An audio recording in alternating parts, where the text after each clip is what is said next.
The Ghost of Beresina, the Master Bluff. Introduction, the tide turns. The year is 1943. The frozen hell of Stalingrad and the thunder of Kursk have done the unthinkable. The invincible German war machine is in retreat. The Red Army, once clinging to the banks of the Volga, has become an unstoppable tidal wave.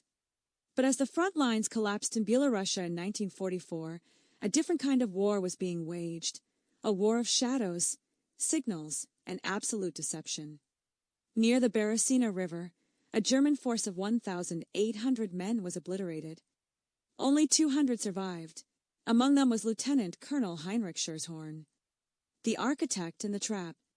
Scherhorn was flown to Moscow for interrogation.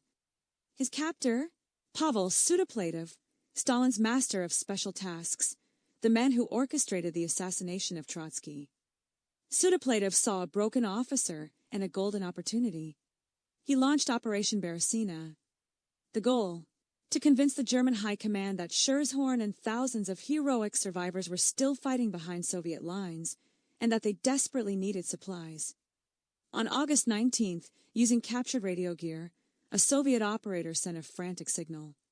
He posed as a corporal, claiming to be part of a 2,500-man force under Scherhorn, trapped and starving, but ready to fight their way home. The bait is taken. The German High Command was suspicious. They checked their records. Scherhorn? Yes, he exists. He's on the Eastern Front. They took the bait. German planes began dropping tons of food, medicine, and ammunition. 3 German radio operators were even parachuted in to assist. They were met by 10 German soldiers, who were actually Soviet NKVD agents in disguise. Before the newcomers could blink, they were captured and forced to tell Berlin that the Scherhorn group was real.